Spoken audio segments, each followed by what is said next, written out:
नमस्कार दोस्तों, welcome in my YouTube channel maths Guru for competition. दोस्तों, आज मैं आपको पढ़ाऊंगा नहीं, आज मैं आपको बता रहा हूं जो चल रहा है अभी सभी सोशल मीडिया पर हल्ला बोल। क्योंकि जो मुख्य मीडिया है वो हमारा दर्द नहीं समझेगी।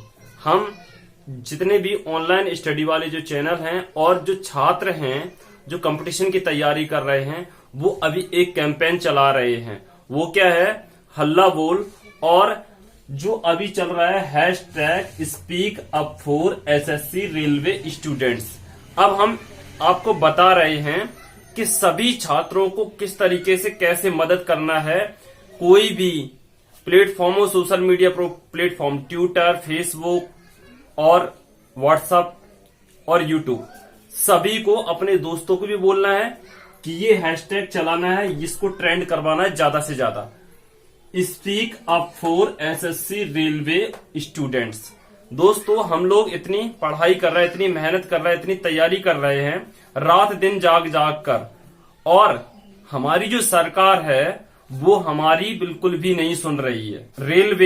रेलवे एनटीपीसी और ग्रुप डी का जो उन्होंने फॉर्म डलवाया था फरवरी मार्च 2019 में, आज तक उसका पता नहीं है उस वैकेंसी का हो क्या रहा है। 1.5 साल से ज्यादा समय हो गया, और उसका हम लोगों ने जो पैसा जमा करा किया था उसका एंट्रेंस, उसका ब्याज खा रहे हैं वो लोग, लेकिन हमारे बारे में नहीं सोच रहे हमारा क्या हो रहा है। दोस्तों, आपको बता देता हूं, ये जो नेता हैं जो भारत की सत्ता पे बैठे हुए हैं, हमारी सरकार चला रहे हैं, मिस्टर मोदी जी, इनको बिल्कुल शर्म नहीं है हम लोगों के बारे में, हमारे बारे में बिल्कुल चिंता नहीं है इनको। बस अपनी पढ़ी, अपनी मन की बात करते, काम की बात तो बिल्कुल करना ही नहीं चाहते हैं। दोस्तों, ये जो नेता हैं, नेता लोग एक भर्ती निकालते हैं और उसे पूरा करने में 5 से 6 साल ले लेते हैं। एक भर्ती को पूरा करने में कोई भी सरकार हो, मैं ये नहीं बोल रहा हूं कांग्रेस या भाजपा, सभी का यही सिस्टम है। हम लोगों की कोई नहीं सुनता है। हम लोगों की क्या हालत है देखो। पहले तो ये लोग भर्ती नहीं निकालेंगे, और भर्ती निकालेंगे भी तो चुनाव के कुछ समय पहले, चुनाव के वक्त ही भर्ती निकालेंगे। चुनाव के पहले ये लोग भर्ती निकालेंगे जिससे हम दूसरी पार्टी को भी नहीं चुन सकते, कहीं वह भर्ती कैंसिल ना करा दे। इस डर से हम उसी पार्टी को वोट देते हैं जिसने भर्ती निकाली थी। ठीक है, फिर हम क्या करेंगे, फिर हम लोग क्या करेंगे, 3-4 साल बाद उसका एग्जाम की डेट आएगी, फिर ये 3-4 साल बाद एग्जाम करवाएंगे उसका, और फिर इनके जो एजेंट होते हैं ना वो सक्रिय रहेंगे। किस लिए? नकल पेपर जो है आउट कराने के लिए पैसा लेकर पेपर आउट कराएंगे, और पेपर आउट कराएंगे। यदि वह पकड़े जाते हैं तो भर्ती कैंसिल कर दी जाती है, हाई कोर्ट में, सुप्रीम कोर्ट में जाएगी, और उस भर्ती को 9-10 साल लग जाएंगे पूरा होते होते। तब तक हम लोगों का क्या होता है, अब इनको नहीं पता हम लोगों को क्या होता है। क्योंकि इनका तो क्या होता है, जैसे ही इनका चुनाव हुआ और चुनाव होने के महीने भर के अंदर ही अंदर इनका रिजल्ट आया था, और ये अपनी कुर्सी पकड़ के बैठ जाते हैं। और लेकिन इन लोगों को हमारी बिल्कुल चिंता नहीं है। और यदि इनके जो एजेंट हैं वो पेपर को आउट कराते हुए नहीं पकड़े गए, तो पेपर का जो रिजल्ट है वो आगे आने वाले, चुनाव आ गया है, चुनाव के रिजल्ट के बाद ही पेपर का रिजल्ट आएगा, तब भी हम लोग क्या करेंगे, उसी पार्टी को चुनेंगे, जिससे कि जो दूसरी पार्टी आए वो रिजल्ट को न रोक दे, भर्ती कैंसिल ना कर दे। तब भी ये 2 चुनाव लड़ लिए इन्होंने एक ही भर्ती पर। अब क्या होता है, ये पार्टियां एक भर्ती के नाम पर 3-3 चुनाव लड़ जाती हैं, एक भर्ती के नाम पर 3-3 चुनाव लड़ जाती हैं। लेकिन तब तक हम स्टूडेंटों का होता क्या है, ये नेता लोगों को कहां से पता होगा? ये तो उन्हीं लोगों को पता होगा जो किसी कंपटीशन की तैयारी कर रहे हैं, उन्हीं छात्रों को पता होगा। अपने घर वालों और मोहल्ला वालों के ताने सुन सुनकर पागल हो चुके होते हैं। 5-5, 6-6 साल तैयारी करते हैं, तो घर वाले और मोहल्ले वालों के ताने सुन सुनकर हम लोग पागल हो चुके होते हैं। हम लोग घर से बाहर नहीं निकलना चाहते, लेकिन कभी निकलना भी पड़े ना तो सर झुकाकर सीधे निकल जाते, जैसे हमने कोई बहुत बड़ा गुनाह कर दिया हो। दोस्तों, मैंने कल नरेंद्र मोदी का जो है I support Narendra Modi Facebook पे जो है आईडी, उस पर मैंने ये कमेंट किया था, hashtag speak up for SSC railway students. तो एक कोई अंधभक्त था, उसने इस पर रिप्लाई क्या किया कि आपकी तो रिटायरमेंट की एज हो गई है। तो दोस्तों मैंने उसका क्या जवाब दिया, अगर मेरी रिटायरमेंट की एज है तो तुम्हारे पिताजी तो दुनिया से रिटायरमेंट ले चुके होंगे। दोस्तों आपको मैं बता देता हूं, मेरी उम्र केवल अभी 28 साल है, लेकिन उसने क्या बोला कि आपकी तो रिटायरमेंट की एज हो गई है, आप क्यों ये सब कर रहे हैं। तो मैंने बोला इस हिसाब से तो आपके पिताजी तो दुनिया से रिटायरमेंट हो चुके होंगे। उसके बाद उसका रिप्लाई नहीं आया। तो ऐसे भी कुछ लोग हैं जो हमारे घाव पर नमक छिड़कने का काम कर रहे हैं। हम लोगों की हालत क्या है ये सरकार नहीं समझ सकती। इन्होंने हम युवाओं को हर साल 2 करोड़ नौकरी देने का वादा किया था, बात कही थी।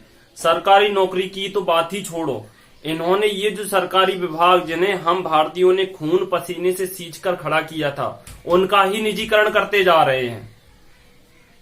इन्होंने लाल किला जो देश की शान है उसे किराए पर दे रखा है।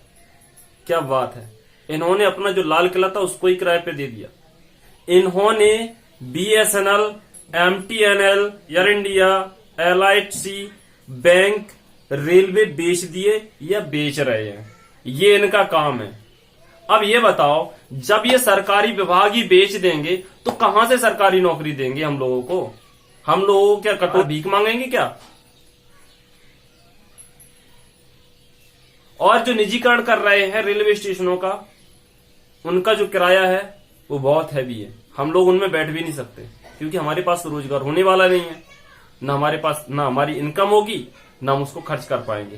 दोस्तों इन्होंने कहा था कि हम बुलेट ट्रेन चलाएंगे, लेकिन यह तो हमारी भारतीय रेलवे ही बेच दिए। ये हैं महापुरुष।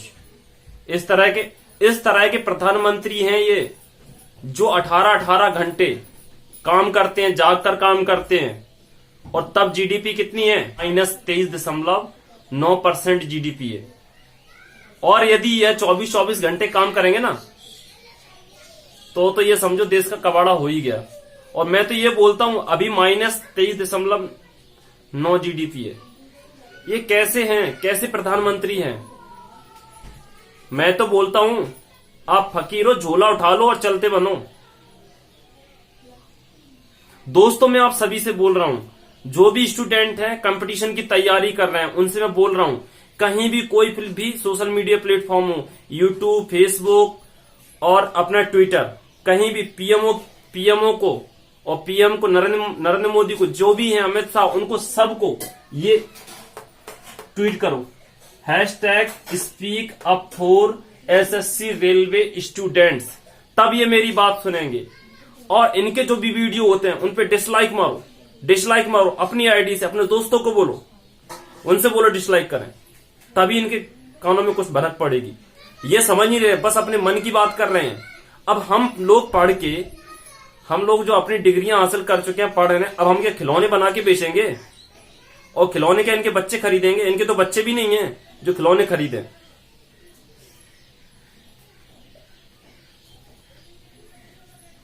अगर खिलौने ही बनवाना या बिचवाना था तो क्यों 2014 में बोला था हम 2 करोड़ नौकरियां देंगे?